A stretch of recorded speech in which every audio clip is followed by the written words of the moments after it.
I'm Madison Carter, 28 years old, and my wedding day became the moment I discovered who I really was. I always thought staying quiet made me the peacekeeper, the good daughter, the understanding sister. But when my brother Luke grabbed that champagne bottle and hurled it at my three-tier cake, watching it explode into a mess of frosting and dreams, I realized my silence had been my biggest mistake. The shock wasn't just about his outburst, it was about how I reacted. Or rather, how I didn't react at all. Have you ever been so stunned by someone's behavior that you forgot you had a voice? That's exactly what happened to me, and it changed everything. But before I tell you about that devastating moment, let me take you back to where it all began. Growing up in Portland, Oregon, our family looked picture perfect from the outside. My dad, Robert Carter, was a successful insurance agent, and my mom, Patricia Carter, worked as a school administrator. We lived in a beautiful colonial house with a white picket fence, the kind of home that screamed American dream. But inside those walls, there was an unspoken rule that would shape my entire life: keep the peace at all costs. My brother Luke was 3 years older than me, and from day one he was what my parents called spirited. That was their polite way of saying he had anger issues that they refused to address. When Luke was 8 and I was 5, he threw a tantrum because I accidentally knocked over his Lego castle. Instead of disciplining him, Mom sat me down and explained that Luke was sensitive and I needed to be more careful around him. That became the pattern. Luke would explode, and I would apologize. Luke would break something, and I would help clean it up.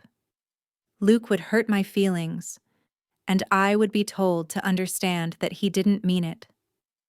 By the time I was 10, I had learned that my job in the family was to absorb Luke's anger and make everything smooth again. In middle school, things got worse. Luke started having what my parents called bad days more often. These weren't just teenage mood swings. He would punch walls, throw things, and scream until his face turned red. The worst part? He seemed to save his biggest explosions for when I was around, as if my presence triggered something in him. One particularly bad day when I was 12, Luke came home furious about getting detention. He stormed into my room where I was doing homework and swept everything off my desk. My science project, which I'd worked on for weeks, crashed to the floor and broke. When I started crying, he yelled, "Stop being such a baby, Madison. Everything isn't about you." Mom found me picking up the pieces, and instead of confronting Luke, she helped me rebuild the project. "He's going through a tough time," she whispered. "You know how to handle these situations better than he does." Even at 12, I knew something was wrong with that logic, but I stayed quiet. I always stayed quiet. High school brought new challenges. Luke's anger seemed to intensify with his size. He was now 6 feet tall and built like a linebacker, while I remained petite at 5'4". When he was mad, which was often, his presence filled the entire room with tension. I learned to read his moods like a weather forecast, adjusting my behavior to avoid the storms. The worst incident happened during my junior year. I had been accepted into the National Honor Society, something I was incredibly proud of. At dinner, when I shared the news, Luke's face darkened. "Of course Perfect Madison gets another award," he muttered. Dad tried to change the subject, but Luke wasn't done. He stood up so violently that his chair fell backward. "I'm sick of hearing about how amazing she is. What about me?" Before anyone could respond, he grabbed my acceptance letter and ripped it in half. The sound of tearing paper seemed to echo forever. I sat there, watching pieces of my achievement flutter to the floor, and said nothing. Mom gasped, and Dad told Luke to go to his room, but there was no real consequence. There never was. Later that night, Mom knocked on my door. "I printed you a new copy," she said, handing me the letter. "Luke didn't mean it, honey. He's struggling with his own path right now." I took the paper, but something inside me had torn too. something that couldn't be reprinted. College became my escape. I chose a school 3 hours away, far enough to breathe, but close enough to come home for holidays. Those 4 years were the happiest of my life. I made friends who didn't tiptoe around angry outbursts. I dated guys who treated me with respect. I discovered what it felt like to speak up in class discussions and have my opinions valued. But every time I came home, I slipped back into the old pattern. Luke, now in his early 20s and still living at home, seemed angrier than ever. He'd dropped out of community college twice and couldn't keep a job for more than a few months. His room had holes in the walls from his fists, but my parents just said he was finding himself. During one Christmas break, I made the mistake of mentioning my boyfriend, David. Luke's reaction was immediate and explosive. "Oh, let me guess," he sneered. "Another perfect guy for perfect Madison. Does he know how boring you are? How you never stand up for anything?" His words hit harder than I expected because they felt partly true. I had spent so long avoiding conflict that I wasn't sure I knew how to fight for anything anymore. After graduation, I moved to Seattle and started working as a marketing coordinator for a nonprofit. The work was fulfilling, and I was good at it. I loved creating campaigns that actually made a difference in people's lives. I was finally building the life I wanted, away from Luke's explosive moods and my parents' enabling. That's where I met James Morrison. He was a graphic designer contracted to work on one of our campaigns, and from our first meeting, I was smitten.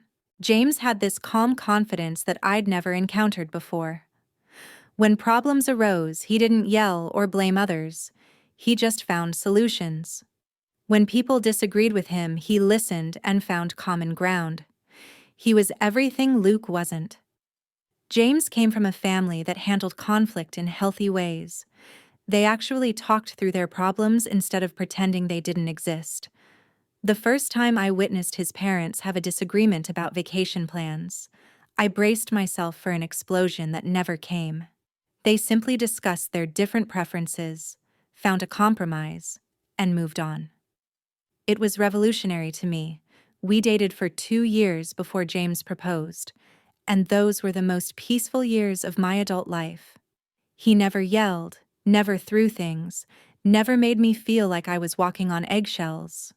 When I told him stories about Luke's behavior, he was horrified. "That's not normal, Maddie," he would say gently. "You know that, right?" Deep down, I did know it. But knowing something and dealing with it are two different things. When James suggested we have a conversation with my parents about Luke's behavior before our wedding, I panicked. "They won't understand," I told him. "It'll just make things worse." James respected my wishes, but I could see the concern in his eyes. Planning our wedding became a delicate balancing act. James wanted a celebration that reflected who we were as a couple, while I found myself constantly worried about how Luke would react to every decision.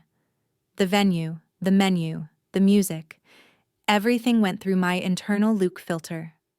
Would this upset him? Would that trigger an outburst? 3 months before the wedding, during a family dinner to discuss details, Luke made his feelings clear. "This whole thing is ridiculous," he announced, stabbing his mashed potatoes aggressively. "All this money for one day. It's stupid and wasteful." Mom quickly changed the subject, but I saw the warning signs. Luke was building up to something big. 2 weeks later, he called me at work. I almost didn't answer because I was in the middle of an important meeting, but something made me pick up. "Madison?" His voice was different, calmer than usual, which somehow made it more frightening. "I've been thinking about your wedding. I hope you know what you're doing. Marriage changes people, and not always for the better." There was something in his tone that chilled me. It wasn't his usual explosive anger. It was cold and calculated. "What do you mean, Luke?" I asked, but he had already hung up. I tried to shake off the uneasiness, telling myself I was overreacting. Luke had never actually ruined anything important before, had he? But as the wedding day approached, my anxiety grew. James noticed my nervousness and assumed it was normal pre-wedding jitters. How could I explain that I wasn't worried about marrying him? I was terrified of what my brother might do. The night before the wedding, I barely slept, playing out different disaster scenarios in my mind. The morning of the wedding dawned clear and beautiful. I was getting ready in the bridal suite at our venue, a charming vineyard outside Portland, surrounded by my bridesmaids and feeling genuinely happy for the first time in weeks. My maid of honor, Sarah, was helping me with my veil when Mom knocked on the door. "How's Luke doing?" I asked immediately, and Mom's hesitation told me everything. "He's been quiet this morning," she said carefully. "I think he might be feeling emotional about you getting married. You know how he gets when big changes happen." I knew exactly how he got, and that knowledge sat in my stomach like a stone. But it was my wedding day. And for once, I was determined not to let Luke's moods control my happiness. I looked at myself in the mirror. Ivory silk dress, delicate lace sleeves, my grandmother's pearl necklace, and made a decision. Today was about James and me. Nothing else mattered. The ceremony was perfect. James looked incredible in his navy suit, and when he saw me walking down the aisle, his eyes filled with tears. My dad, who had been surprisingly emotional all morning, walked me down the aisle with pride. Even Luke, standing at the altar as a groomsman, looked handsome in his matching suit and seemed to be behaving normally. We exchanged vows that we had written ourselves, promising to support each other through whatever life brought our way. When James slipped the ring on my finger, I felt like I was stepping into a new version of myself, one who deserved love and respect and happiness. The guests applauded, and for a moment, everything felt magical. The reception started beautifully. Our first dance was to "At Last" by Etta James, and as we swayed together, James whispered, "See? Everything worked out perfectly." I squeezed him closer, finally allowing myself to relax and enjoy the celebration.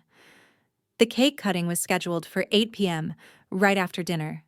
It was a 3-tier masterpiece: vanilla cake with raspberry filling, covered in buttercream roses that matched my bouquet. My aunt had made it as her gift to us, spending days perfecting every detail. James and I posed with the knife, smiling for the photographer, when I noticed Luke approaching from the corner of my eye. He was carrying a bottle of champagne, which wasn't unusual since we were about to do toasts, but something about his posture set off alarm bells in my head. His jaw was tight, his movements too deliberate. I recognized that look from 23 years of living with him. Luke was about to explode. "Luke," I said softly, hoping to diffuse whatever was building. "Are you ready to give your speech?" I was trying to redirect his energy, the way I'd learned to do as a child. But Luke wasn't a child anymore, and this wasn't a Lego castle. "Speech?" He laughed, but there was no humor in it. "Oh, I've got something to say, all right." The conversations around us began to quiet as people sensed the tension. James stepped slightly in front of me, his protective instincts kicking in. "Luke, man, let's talk outside," James said calmly, the way you might speak to a wild animal. But Luke's focus was entirely on me now, his eyes burning with years of accumulated resentment. "Do you know what it's like?" Luke said, his voice getting louder. "Living in the shadow of perfect Madison your entire life? Saint Madison, who never does anything wrong, who everyone loves, who gets everything handed to her?" The room was completely quiet now, except for the soft jazz music still playing from the speakers. I could feel 150 pairs of eyes on us, but I couldn't look away from Luke's face. This was the explosion I'd been dreading my entire life, and it was happening at the worst possible moment. "Luke, please," I whispered, my voice barely audible. "Not here. Not today." "Not today?" He stepped closer, still gripping the champagne bottle. "When then, Madison? When is it ever my turn? When do I get to be the successful one, the loved one, the one everyone celebrates?" I should have said something. I should have told him this wasn't about him, that my wedding wasn't a competition, that his anger was destroying our family. I should have stood up for myself, for James, for our guests who were witnessing this humiliation. But 23 years of conditioning kicked in, and I did what I'd always done. I stayed silent. That silence seemed to enrage Luke even more. You can't even defend yourself, can you? You just stand there like always, letting everyone else clean up the mess. He raised the champagne bottle, and for a terrifying moment I thought he might throw it at me. Instead, he turned and hurled it at our beautiful cake. The bottle hit with devastating accuracy, exploding into foam and glass and destroying hours of careful work in an instant. Buttercream roses scattered across the floor, mixing with champagne and crystal. The top tier, which we were supposed to save for our first anniversary, toppled and splattered against the wall. But Luke wasn't finished. As guests gasped and James moved to restrain him, Luke grabbed the edge of the ruined cake table and flipped it completely over. The crash was deafening, and suddenly there was cake and champagne and broken glass everywhere. The beautiful centerpiece that had taken my aunt days to create was nothing but rubble. "There!" Luke shouted, breathing hard. "Now your perfect day isn't so perfect, is it?" And still, I said nothing. I stood there in my ivory dress, covered in specks of buttercream, surrounded by the wreckage of what should have been one of the happiest moments of my life, and I was silent. The shock of it paralyzed me completely. Not just Luke's actions, but my own reaction, or lack thereof. James was the one who stepped forward. "Get out," he said, his voice deadly quiet. "Get out now before I call the police." His parents flanked him, and I could see other guests starting to move toward the door, unsure whether to leave or help clean up. My parents rushed to Luke's side, just like always. "He's upset," Mom said, her voice shaking. "He didn't mean it." Dad was already trying to lead Luke away, muttering apologies to anyone within earshot. Luke went with them, but not before looking back at me one more time. "You deserved it," he said, and those 3 words hit me harder than the flying champagne bottle had hit our cake. As they disappeared through the exit, the room buzzed with uncomfortable whispers.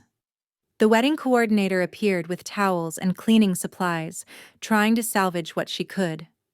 Our photographer discreetly stopped taking pictures. The band didn't know whether to keep playing or pack up their instruments. James took my hands and looked into my eyes. "Maddie, are you okay?" he asked. I nodded automatically, but I wasn't okay. I was humiliated, devastated, and most of all, furious with myself. Luke had just destroyed the most important day of my life, and I had let him do it without saying a single word. "Ladies and gentlemen," James announced to the room, his voice steady despite everything. "We're going to take a short break to clean up, and then we're going to keep celebrating. This is our wedding day, and nothing is going to ruin it." The guests burst into applause, clearly relieved to have some direction. James's best man organized a cleanup crew, while the catering staff brought out backup desserts. Within 30 minutes, the mess was cleared away, and the party was back in full swing.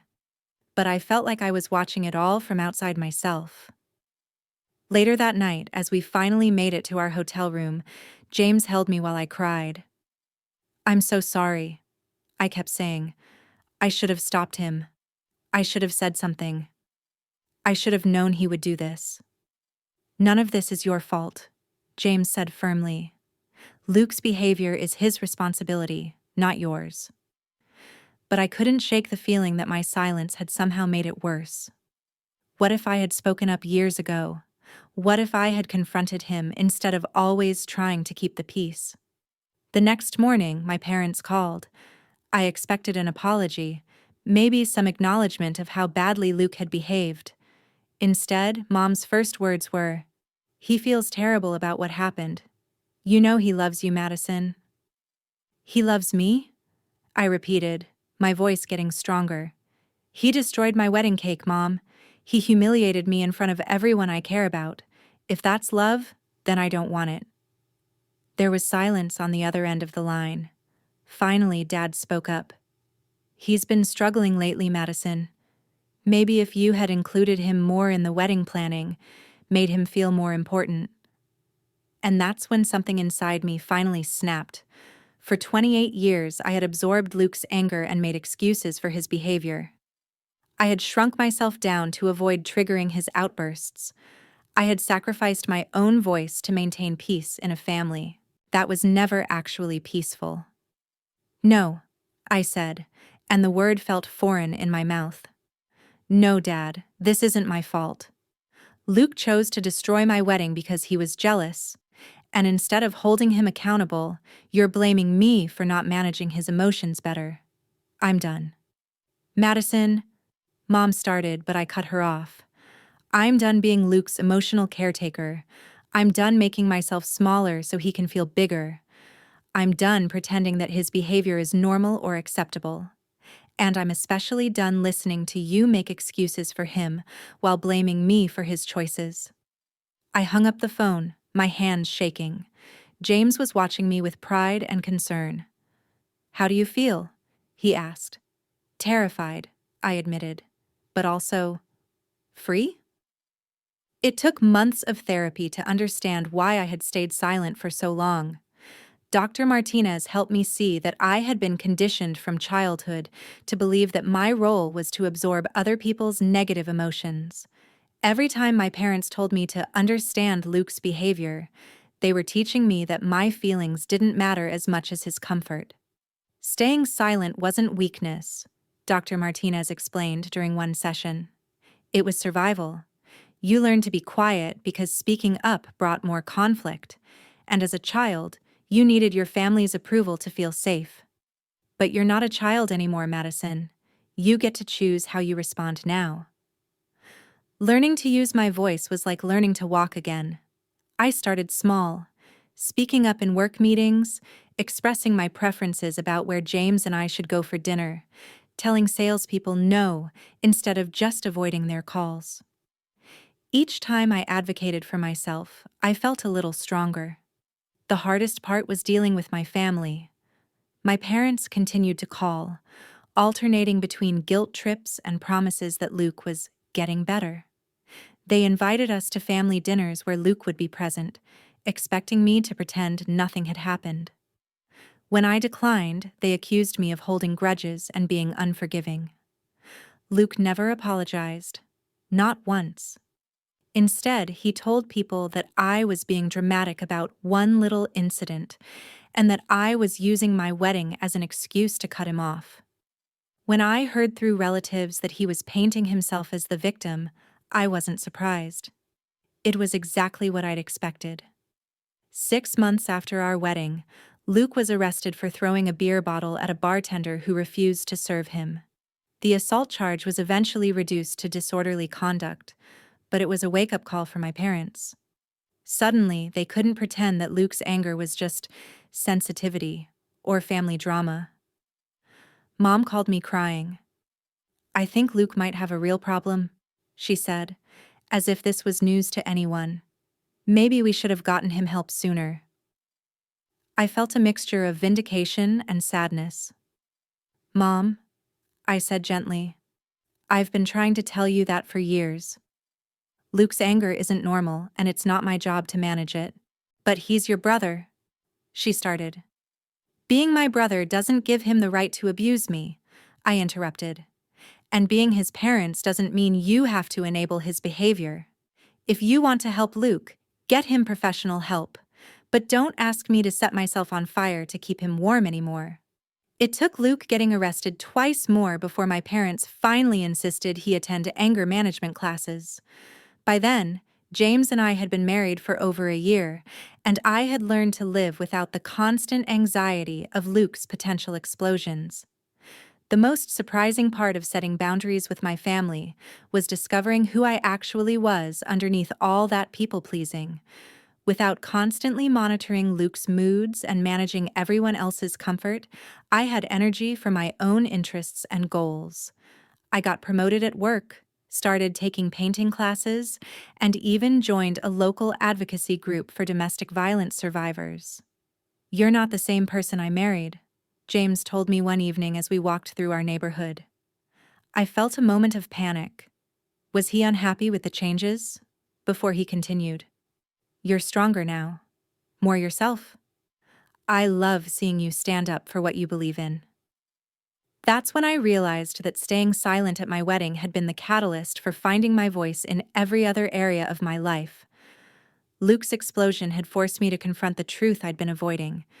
My family was dysfunctional, my brother was abusive, and my silence was enabling the cycle to continue. 2 years after our wedding, my parents asked if Luke could attend my birthday celebration. He had completed anger management and was supposedly working on himself. The old Madison would have said yes to keep the peace, despite her fears. The new Madison had a different answer. "Luke can attend when he apologizes," I said calmly. "Not just for the wedding, but for years of verbal abuse that you all pretended was normal. When he takes responsibility for his actions and commits to ongoing therapy, we can talk about rebuilding our relationship. Until then, my answer is no." Mom was quiet for a long moment. "He says he doesn't remember everything clearly from that night. He was drinking—" "Mom," I interrupted, "Luke wasn't drunk when he ripped up my honor society letter in high school. He wasn't drunk when he punched holes in the walls or threw things at me during his bad days. Alcohol didn't make him abusive. It just gave him an excuse." Luke never apologized. 3 years later, he still hasn't taken responsibility for his behavior or the impact it had on our family. My parents have stopped asking me to forgive him, though they still maintain a relationship with him. We've learned to have a cordial but distant relationship that doesn't include Luke. The truth is, I don't miss him. I miss the brother I thought I had. The one who might have celebrated my achievements instead of resenting them. But I don't miss walking on eggshells or constantly monitoring my words to avoid triggering an explosion. I don't miss the anxiety that used to consume me before every family gathering. What I gained was so much more valuable than what I lost. I found my voice, my confidence, and my sense of self-worth. I learned that peace isn't the absence of conflict, it's the presence of respect and healthy boundaries. I discovered that protecting my own well-being isn't selfish, it's necessary. James and I renewed our vows on our 3rd anniversary, surrounded by people who genuinely loved and supported us. This time, there were no eggshells to walk on, no outbursts to fear. Just joy, laughter, and a cake that stayed perfectly intact. If you're living with someone whose anger controls your family's dynamics, please know that it's not normal and it's not your fault. You don't have to absorb other people's negative emotions to prove your love. You don't have to stay silent to keep the peace, especially when that peace is really just everyone else's comfort at the expense of your own well-being. Finding your voice is scary. It might mean disappointing people who are used to your silence. It might mean setting boundaries that others see as harsh or unforgiving. But your voice matters. Your feelings are valid. And you deserve relationships built on mutual respect rather than one-sided sacrifice. Luke taught me that staying silent doesn't actually prevent conflict.